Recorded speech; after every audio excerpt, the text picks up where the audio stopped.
অনেক পুরনো কথা। একটা ছোট্ট গ্রামে দুই ভাই থাকত। বড় ভাইয়ের নাম নরেশ, তার ছোট ভাই সুরেশ।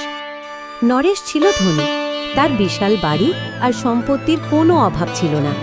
ছোট ভাই সুরেশ ছিল গরিব, তাকে দুবেলা রুটিও কষ্ট করে মিলত। তবু সুরেশ দয়ালু আর সৎ হৃদয়ের ছিল। সে শুকনো রুটি খেতেন এবং ঈশ্বরকে ধন্যবাদ দিতেন এবং তার মর্যাদা অনুসারে অতিথিদের স্বাগত জানাতেন। নরেশ তার উল্টো কৃপণ আর অহংকারী ছিল। তাকে অতিথি আর গরিব আত্মীয় সুলভ কিছুই পছন্দ ছিল না। সে গরিবদের তুচ্ছ মনে করত আর তার দৌলাতে গর্ব করত। একদিন এক বুড়ো লোক গ্রামে এলো আর নরেশের বিশাল বাড়িতে এসে ডাকতে লাগল। বাবা, বাবা, বাইরে আসো বাবা, বাবা। বাবা, আমি অনেক লম্বা রাস্তা থেকে এসেছি, খুব ক্লান্ত হয়ে গেছি। আমাকে কি এক রাতের আশ্রয় আর একটু খাবার মিলতে পারে? আমার কাছে কিছুই নাই, শুধু শুধু তোমার দয়ার আশা। সাহায্য করো বাবা, সাহায্য করো। আরে বুড়ো, তুই কি আমার হাবেলিকে কোনো ধর্মশালা ভেবে ফেলেছিস? মুখ তুলে চলে এসেছিস? আরে তোদের মতো ফকির নোংরা কাপড়ধারী এখানে থাকতে পারবে না। আমার কাছে তোদের মতো ভিক্ষুকদের জন্য সময় আর জায়গা নেই। আমার কথা কান খুলে শোন। সামনে যে ভাঙা পড়া বাড়ি দেখা যাচ্ছে না, সেখানে আমার ভাই সুরেশ থাকে। সে তোদের মতো গরিবদের স্বাগতম জানায়। তার কাছে যা, চলে আসিস মুখ তুলে। ঠিক আছে, ঠিক আছে বাবা, আমি তোমার কথা মানছি। হয়তো সুরেশের কাছে আমার জন্য জায়গা আছে। ধন্যবাদ বাবা, ধন্যবাদ। হ্যাঁ হ্যাঁ হ্যাঁ, সুরেশ তো ভিখারিদের সাথে খাসা লেগে থাকে। সে তোকে তার শুকনো রুটির মধ্যে 2-4টা টুকরো দিয়ে দেবে। আরে যা যা, আমার সময় নষ্ট করিস না। বুড়োকে নরেশের কৃপণতা আর অহংকার বুঝে গেল। সে চুপচাপ সেখান থেকে চলে গেল আর সুরেশের বাড়ির দিকে এগোল। বুড়ো সুরেশের ভাঙা পড়া বাড়িতে এসে ডাকতে লাগল। বাবা, বাবা, বাইরে আসো বাবা।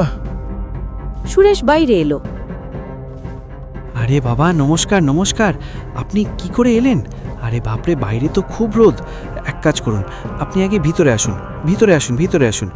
রোদে কেন দাঁড়িয়ে আছেন? আসুন না। বাবা, আমার কথা শোনো।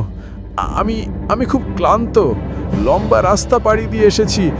শুধু শুধু এক রাতের জন্য আশ্রয় চাই বাবা। আরে বাবা, এ তো আপনার নিজেরই বাড়ি।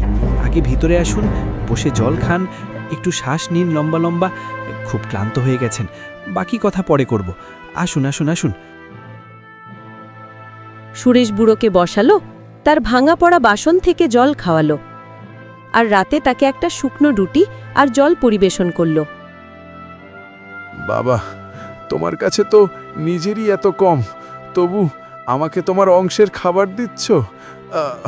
এ আমি কি করে নেব বাবা? বাবা, অতিথি তো ভগবানের রূপ। এখন আমাদের কাছে খাবার কম থাকলেও তোমাকে স্বাগতম জানানোর সুযোগ পেলাম, এটাই আমাদের জন্য অমূল্য। আপনি খান, মন হালকা হবে। ক্লান্ত হয়ে গেছো তো? খাও খাও বাবা, আমাদের কাছে এটাই আছে, কিন্তু হৃদয় থেকে দিচ্ছি, তাই এখন সংকোচ ছাড়া খাও। বাবা, তোমার হৃদয় সোনার চেয়েও মূল্যবান। আমি অনেক বাড়ি দেখেছি, কিন্তু তোমার মতো স্বাগতম কোথাও পাইনি। আনন্দিত হয়ে গেলাম। হ্যাঁ, এখন ভালো লাগছে। তাহলে দেখো বাবা, সুরেশ, তুমি আমার সাথে এত ভালোবাসা দেখিয়েছো। আমি এই গ্রামে একটা জরুরি কাজে এসেছি। বাবা, আমরা তোমার কথার অর্থ বুঝতে পারিনি। তুমি কে আর কোন কথার কথা বলছো? বাবা, আমি কোনো সাধারণ বুড়ো নই। 50 বছর আগে আমি এই গ্রামেই থাকতাম। আমার কাছে ধন দৌলতের কোনো অভাব ছিল না। সোনার মুদ্রা, মূল্যবান রত্ন সব কিছু ছিল আমার কাছে। আমার একটা পরিপূর্ণ পরিবার ছিল, স্ত্রী ছিল আর দুই সন্তান ছিল। আচ্ছা, তারপর কি হলো বাবা? তুমি এত বছর পর এখানে কেন ফিরলে? হ্যাঁ, একদিনের কথা, আমার স্ত্রী আর আমার সন্তানরা নৌকায় অন্য গ্রামে যাচ্ছিল। নৌকা উল্টে গেল আর আমি তাদের বাঁচাতে পারিনি। সেদিন আমি তাদের সাথে ছিলাম না বাবা, তাই আমি বেঁচে গেলাম, কিন্তু তারা চিরকালের জন্য আমাকে ছেড়ে চলে গেল। কিন্তু সেই দুঃখ আমাকে ভেঙে দিল। আমি আমি দুনিয়া থেকে সম্পর্ক ছিন্ন করে তীর্থযাত্রায় যাওয়ার সিদ্ধান্ত নিলাম। ও বাবা, এ তো বড় ভয়ানক দুর্ঘটনা হয়েছে। তারপর কি করলেন? হ্যাঁ, তারপর আমি আমার সব দৌলত কাছের এক জঙ্গলে এক গোপন জায়গায় লুকিয়ে রাখলাম। শুধু একটা সোনার ইটের টুকরো নিজের কাছে রাখলাম, যাতে তাকে বিক্রি করে তীর্থযাত্রার খরচ তুলতে পারি। কিন্তু যখন আমি এক সোনারকে সে ইট বিক্রি করতে চাইলাম, তখন সে লোভে এসে আমার উপরই চুরির অভিযোগ করে আমাকে জেলে পাঠিয়ে দিল। আরে বাপরে, এ তো সরাসরি অন্যায় হয়েছে বাবা। তোমার কথা কেউ শোনেনি? না বাবা, তারা সোনার কথা মেনে আমাকে কারাগারে পুরে দিল। কয়েক বছর আমি কারাগারে ছিলাম। এখন শাস্তি শেষ করে আমি আবার আমার গ্রামে ফেরলাম, আর আমি এখন সেই লুকানো ধন খুঁজে বের করতে চাই। হ্যাঁ, তো তুমি চাও যে আমরা তোমাকে সাহায্য করি? হ্যাঁ বাবা, যদি তুমি আমার সাথে জঙ্গলে যাও আর ধন বের করতে সাহায্য করো, তাহলে আমি তার অর্ধেক অংশ তোমাকে দিয়ে দেব। বাবা দেখো, আমার ধনের লোভ নেই, কিন্তু তোমাকে সাহায্য করা আমার ধর্ম, তাই আমি তোমার সাথে অবশ্যই যাব। হ্যাঁ, তোমার হৃদয় সত্যিকারের সুরেশ। তোমার মতো লোকই দুনিয়ায় খুব কম। ঠিক আছে, কাল সকালে আমরা জঙ্গলে যাব। বাবা, আজ রাত এখানেই থাকো, সকালে ও তোমার সাথে যাবে। আমাদের ঝুপড়ি ছোট, কিন্তু তোমাকে স্বাগতম জানানোর জন্য জায়গা অনেক। ঠিক আছে বৌমা, ঠিক আছে, তোমরা সত্যিই অমূল্য। সুরেশ বুড়োকে সাহায্য করার সিদ্ধান্ত নিল। রাত কাটল আর পরের সকালের অপেক্ষা হতে লাগল। সকালে সূর্য ওঠার আগে সুরেশ আর বুড়ো লোক জঙ্গলের দিকে রওনা দিল। জঙ্গল ঘন আর নির্জন ছিল। বাবা, এই জঙ্গল তো খুব বড়। তুমি ধন কোথায় লুকিয়েছিলে? ধৈর্য ধরো বাবা, ধৈর্য। হ্যাঁ, ওই দেখো, ওই গাছ, তার কাছে এক গোপন গর্ত আছে। আমি সব দৌলত সেখানে পুঁতে রেখেছিলাম। আরে, এত বছর পরও তোমার সঠিক জায়গা মনে আছে? বাবা, যখন জীবনের প্রতিটা মুহূর্ত সেই ধনের স্মৃতিতে কাটিয়েছি, তখন ভুলতে কি করে পারি আমি? আমার জন্যই শুধু ধন নয়, আমার পরিবারের শেষ নিশানা। হ্যাঁ বাবা, আমি তোমার দুঃখ বুঝতে পারি। যাই হোক, চলো বাবা, তাড়াতাড়ি সেই জায়গা খুঁজে বের করি। চলো। দুজনে গাছের কাছে পৌঁছল। বুড়ো গর্তের জায়গা দেখালো। হ্যাঁ, এখানে খোঁড়ো সুরেশ। একটু নিচে সিন্দুক পাবে, ভালো করে খোঁড়ো। হ্যাঁ, ঠিক আছে বাবা, আমি এক্ষুনি শুরু করছি। সুরেশ কোদাল দিয়ে খোঁড়া শুরু করল। কিছুক্ষণ পর একটা পুরনো সিন্দুক বের হলো, যাতে সোনার ইট আর মুদ্রা চকচক করছিল। আরে বাপ রে বাপ, বাবা, এ তো সত্যিই ধন। এত সোনা, এত রত্ন, আমি তো এমন কখনো দেখিনি। হ্যাঁ বাবা, এ আমার জীবন ভরের উপার্জন। এতে আমার পরিবারের স্মৃতি আছে। বাবা, এর অর্ধেক অংশ এখন তোমার। বাবা দেখো, আমার এত ধন দরকার নেই। আমাদের পরিবারের জন্য দুবেলা রুটি আর একটু সুখ, শুধু এটাই যথেষ্ট। বাকি সব তুমি রাখো। সুরেশ বাবা, তোমার হৃদয় সোনার চেয়ে অনেক বেশি মূল্যবান। তবু কিছু মুদ্রা আর ইট নিয়ে নাও তোমার পরিবারের জন্য। ঠিক আছে বাবা, তুমি এত বলছো তাই আমি একটু নেব, কিন্তু বাকি তোমার। আমি এগুলোকে তোমার জন্য রক্ষা করব শুধু। বাবা, এই ধনকে সতর্কতার সাথে রাখো। আমার সাথে তো এক ইটের জন্যই বিপদ হয়েছিল। লোভে পড়ো না। সুরেশ কিছু মুদ্রা আর ইট নিল, বাকি বুড়োকে দিয়ে দিল। দুজনে আবার গ্রামে ফিরে এলো। আরে, এই কি এনেছো? এত সোনা এই কোথা থেকে পেলে তোমরা? আরে ভাগ্যবান, এ পুরোটা বাবার ধন।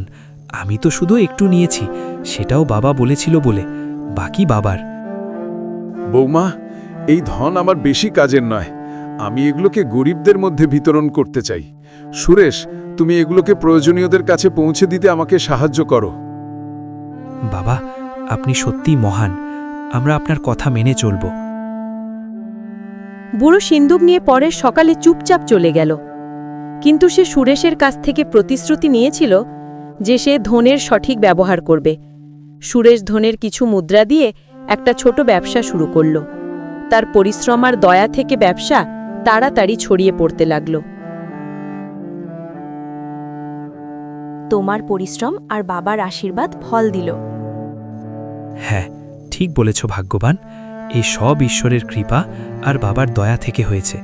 এখন আমি এই ধন দিয়ে গ্রামবাসীদের সাহায্য করব। সুরেশ গরিবদের শস্য বিতরণ করল, অসুস্থদের দেখাশোনা করল আর শিশুদের জন্য একটা ছোট পাঠশালা শুরু করল। গ্রামবাসীরা তাকে খুব সম্মান দিতে লাগল। ভাইয়া, সুরেশের মতো সৎ মানুষ তো এই গ্রামে কেউ নেই। সে সবার জন্য কিছু না কিছু করে। বিস্ময়কর লোক সে। হ্যাঁ, আগে সুরেশের কাছে কিছু ছিল না, তবু সে আমাদের খালি হাতে কখনো ফিরিয়ে দেয়নি। এখন সে আমাদের ভগবান। আরে ভগবান তো শুধু একজন, সবার উপরে। আর আমি তো দেখো ভাই, আমার কর্তব্য পালন করছি। যদি আমার কাছে থাকে তাহলে অন্যদের মধ্যে বিতরণ করা আমার ধর্ম। সুরেশ তার ভাঙা পড়া বাড়ির জায়গায় একটা সুন্দর বাড়ি বানালো। সে অতিথিদের আগের চেয়ে বেশি সম্মান করতে লাগল। ওদিকে নরেশের কৃপণতার অহংকার তাকে গ্রামে একা করে দিল। লোকেরা তার থেকে দূরত্ব বাড়াতে লাগল। আরে ভাইয়া, নরেশ তো শুধু তার ধন দৌলতেরই পড়ে আছে। সে কারো সাহায্য করে না। সুরেশ তো তার ভাই, তার থেকে 1000 গুণ ভালো। তাই তো সবাই বলে দয়ালু সুরেশ। তোমার সম্মান এখন 7 গ্রামে ছড়িয়ে গেছে। লোকেরা তোমাকে দয়ালু সুরেশ বলে। ভাগ্যবান, এই সব ঈশ্বরের ইচ্ছা। আমরা তো শুধু যা আমাদের হৃদয় বলে তাই করি। সুরেশের উন্নতির খবর নরেশের কাছে পৌঁছল। সে তার স্ত্রীর সাথে সুরেশের নতুন বাড়িতে গেল। এ সুরেশ, এ তো নতুন বাড়ি। এত সব চাকর বাকর, এত জিনিসপত্র, পুরো গ্রামের সম্মান। তুই এত ধনী কি করে হয়ে গেলি? হ্যাঁ, আগে তো তোর কাছে একটা রুটিও কষ্ট করে জুটত। যতই ধনী হয়ে যা সুরেশ, আমাদের সমান হতে পারবে না। আমাদের বাড়ি, আমাদের দৌলত এই গ্রামের সবচেয়ে বড়। তুমি তো শুধু এক গরিব ছিলে। আরে ভাবি, তোমার কি মনে হয় আমরা কম? আমাদের কাছে তো এখনো আরো ধন আছে। তাকে বের করে আমরা তোমাদের থেকে অনেক বেশি ধনী হয়ে যাব। ধন? এ তুমি কি কথা বলছো? কেন রে সুরেশ, এ সত্যি কি? ভাইয়া, এ শুধু তার রাগে বলে দিয়েছে। কোনো ধন নেই, শুধু মুখ থেকে বেরিয়ে গেছে। না না না, কিছু তো আছে। তাহলে এত ধনী হঠাৎ কি করে হলো? অবশ্যই কোনো রহস্য আছে, আর আমি জেনে ছাড়ব। নরেশ আর তার স্ত্রী বাড়ি ফিরে গেল। নরেশের স্ত্রী ঈর্ষায় এসে সব কথা তার স্বামীকে বলল। শোনো, সুরেশ জঙ্গল থেকে কোনো ধন বের করেছে। তার স্ত্রী বলছিল যে জঙ্গলে আরও ধন আছে। আমাদের তাকে খুঁজে বের করতে হবে, নইলে সুরেশ আমাদের থেকে এগিয়ে যাবে। আরে অবশ্যই, সেই বুড়ো সুরেশকে ধনের কথা বলেছে, যাকে আমি আমার বাড়ি থেকে তাড়িয়ে দিয়েছিলাম। আমি যে কোনো উপায়ে সেই ধন খুঁজে বের করব। আরে সুরেশ আমার থেকে বেশি ধনী হতে পারবে না। নরেশ সুরেশের নজর রাখা শুরু করল। সে সবসময় সুরেশের বাড়ি আর তার কাজকর্মের ওপর নজর রাখতে লাগল। কিছুদিন পর বুড়ো লোক আবার গ্রামে ফিরল। নরেশ তাকে গলিতে দেখে ফেলল আর তার পিছু নিল। বুড়ো সোজা সুরেশের বাড়িতে গেল। বাবা, আপনি আবার এসেছেন? দেখুন, আপনার কৃপায় আমার বাড়ি এখন সাজ্জিত। আপনি দেখুন না। আচ্ছা, আসুন আসুন, ভিতরে আসুন, ভিতরে আসুন। বাবা, আমি বেশি সময় থাকব না। শুধু একটা জরুরি কথা বলতে এসেছি। জঙ্গলে চলো। বাবা, আপনি বললে আমি এক্ষুনি চলব। কিন্তু বাবা, কথা কি? বাবা, আমি হয়তো এখন এই গ্রামে আর আসতে পারবো না। জঙ্গলে আরেকটা ধন পোতা আছে। আমার যাওয়ার পর তাকে বের করে নাও আর নিরাপদে রাখো। সময় এলে আমি তোমার কাছ থেকে নেব। বাবা, আপনার ধন আমি আপনার জন্যই রক্ষা করব। আপনি নিশ্চিন্ত থাকুন। আমি এক্ষুনি আপনার সাথে চলছি। চলুন। দুজনে জঙ্গলের দিকে রওনা দিল। নরেশ লুকিয়ে তাদের পিছু নিচ্ছিল। জঙ্গলে বুড়ো সুরেশকে আর একটা গাছ দেখালো।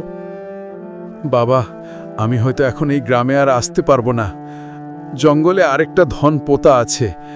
আমার যাওয়ার পর তাকে বের করে নিও আর নিরাপদে রাখো। সময় এলে আমি তোমার কাছ থেকে নেব।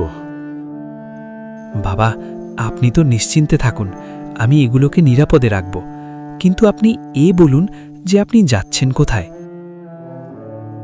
বাবা, এখন আমার সময় শেষ হয়ে যাচ্ছে। আমি তীর্থযাত্রায় যাচ্ছি আর হয়তো ফিরব না। তোমার হৃদয় পরিষ্কার, তাই তোমাকে এই দায়িত্ব দিচ্ছি। বাবা, আপনি আমাদের এত কিছু দিয়েছেন, আমরা আপনার উপকার কি করে শোধ করব? শুধু তোমার দয়ালুতা আর সততাকে বজায় রাখো, এটাই আমার পুরস্কার। নরেশ এই সব কথা শুনে ফেলল আর ধনের জায়গা মনে রেখে নিল, আর তারপর সে খুশি হয়ে তার বাড়িতে ফিরে গেল।